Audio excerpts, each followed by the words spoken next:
का वो पुल जो 2 बार बना, दोनों बार गिरा, लागत 1700 करोड़। पुल को लेकर सियासी हलचल भी तेज। आखिर कौन है असल जिम्मेदार? पुल के 2 बार ढहने की क्या है वजह? मनीष कश्यप ने कैसे कर दी थी भविष्यवाणी? 1 साल पहले ही खुल गया था पुल का पोल। बिहार के पुल के गिरने का वीडियो ऐसा वायरल हुआ कि उसे लेकर कई कड़वे सवाल हर किसी के मन में गूंज रहे हैं। 1700 करोड़ की लागत में बनी पुल गिरी कैसे? आखिर क्यों इस पुल की हो रही देश भर में इतनी चर्चा? कैसे मनीष कश्यप की रिपोर्टिंग का इस पुल की चर्चा में है अहम रोल? पुल का टेंडर लेने वाली कंपनी का क्या है कहना? ऐसे ही न जाने कितने ही सवाल हर किसी को अंदर ही अंदर खाए जा रही है। लेकिन जो सवाल अब सामने आ रहे हैं, इसके पीछे की पूरी कहानी 1 साल पहले ही बता दी गई थी। दरअसल ये पुल बहुत ही महत्वपूर्ण बताया जा रहा है, न केवल वीडियो के वायरल होने के लिहाज से, बल्कि इस पुल को बनाने के पीछे के उद्देश्य से भी। पुल से जुड़ी आज भी कई ऐसी बातें हैं जिसके बारे में लोग नहीं जान पाया है, लेकिन आज हम उन्हीं सारे सवालों का जवाब देंगे जिससे इस पुल से जुड़ी सच्चाई और इसके बार बार गिरने के पीछे की वजह और असल जिम्मेदार सामने आ जाएगा। पुल की कहानी शुरू होती है साल 2014 से, जब इसकी आधारशिला खुद वर्तमान के मुख्यमंत्री नीतीश कुमार द्वारा रखी गई थी। पुल को बनाकर तैयार होने की समय सीमा मार्च 2019 तय की गई थी। हैरानी की बात है कि ये पुल ना तो आज तक बनकर तैयार हो पाया, साथ ही जब बना तब ये विपदा के कारण गिर गया, चाहे तो हवा में उड़ गया, कभी गंगा नदी में प्रवाहित हो गया।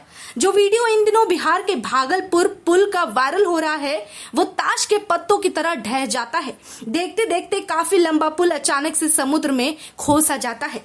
इस पुल को अहम बताया जा रहा है क्योंकि ये ब्रिज ऐसा है जो भागलपुर के सुल्तानगंज से खगड़िया के अगवानी तक जोड़ सकता था। जिस प्रोजेक्ट को 2014 में शुरू किया गया था और 2019 में खत्म होना था, उसकी डेडलाइन लगातार अब तक 8 बार बढ़ाई जा चुकी है। वहीं हैरानी की बात है कि 5 साल बाद भी इस पुल का 25% काम भी सही से नहीं हुआ था। इस तरह पुल की डेडलाइन 2020 से 2022 तक बढ़ा दी गई।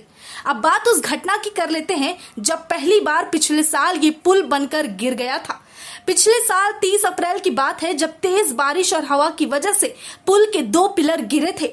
जब ये घटना हुई थी, उस वक्त बिहार के युवा पत्रकार मनीष कश्यप ने इस पर कई तीखे कड़वे सवाल सरकार, साथ ही उसे बनाने वाली कंपनी से किए थे। लेकिन इसका नतीजा ये हुआ था कि उन सारी बारीकियों को ध्यान में रखते हुए इस पुल को बनाने वाली कंपनी पर एक्शन लेने के बजाय उन्हें और वक्त दे दिया गया था। और इस पुल को दोबारा से बनाने की बात इसलिए कही गई थी क्योंकि ये एकमात्र पुल था जो उत्तर से दक्षिण भारत को आपस में जोड़ पाता। जब पुल के पहले बार गिरने की वजह को जानने की कोशिश की गई थी तो कह दिया गया था कि ढीली केबल तार की वजह से ये नहीं ठहर पाया। लेकिन वहीं कुछ लोगों ने इसके लिए घटिया कंस्ट्रक्शन मटेरियल की बात भी उजागर की थी और इसका श्रेय जाता है मनीष कश्यप को, जिसने उस पुल पर जाकर वहां पर चल रहे काम, साथ ही हो रहे धांधली को अपने वीडियो के जरिए लोगों तक पहुंचाई थी। पुल की महत्वता को बताते चले तो आपको जानकारी दे दें कि ये ब्रिज भागलपुर से 35 किलोमीटर दूर पश्चिम में बन रहा था। वहीं पुल का tender SP Singla construction limited को दिया गया था। पुल की लंबाई 3.11 किलोमीटर बताई गई है। एकमात्र ये ऐसा ब्रिज था जो नेशनल हाईवे 31 और नेशनल हाईवे 107 को आपस में जोड़ता।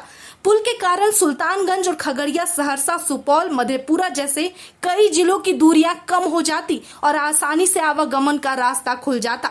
अब आपको बता देते हैं कि जिसने कंपनी को पुल का टेंडर मिला था, उन्होंने क्या सफाई दी है, साथ ही उनका लेखा जोखा क्या कहता है। एसपी सिंगला कंस्ट्रक्शन कंपनी को सुल्तानगंज अगवानी ब्रिज बनाने का कॉन्ट्रैक्ट मिला था। इसकी कुल लागत 1717 करोड़ रुपए थी। सिंगला कंपनी तब रडार पर आई थी जब मई 2020 में 3 बच्चों की मौत कंक्रीट स्लैब गिरने से हो गई थी। वहीं यह हादसा लोहिया चक्रपथ के कंस्ट्रक्शन के दौरान हुआ था। अब आ जाते हैं मार्च 2023 की एक रिपोर्ट पर और आपको बता दें, उसके मुताबिक NHAI ने उस घटना के बावजूद पटना में गंगा नदी के ऊपर 6 लाइन का ब्रिज बनाने का contract SP Singla construction company को ही दिया। अगर देखा जाए तो बिहार के ज्यादातर प्रोजेक्ट या फिर सारे बड़े प्रोजेक्ट को इसी कंपनी को टेंडर दिया जाता है। भागलपुर में हो रहे पुल निर्माण की बात यहीं तक नहीं रहती, बल्कि इस पर अब सियासत तेज हो चुकी है। जहां जल्द से जल्द इस पुल को दोबारा से सही से बनाने के काम को शुरू करना चाहिए था, वहां पर अभी वर्तमान सरकार और विपक्ष में मौजूद सरकार के बीच तनातनी बनी हुई है।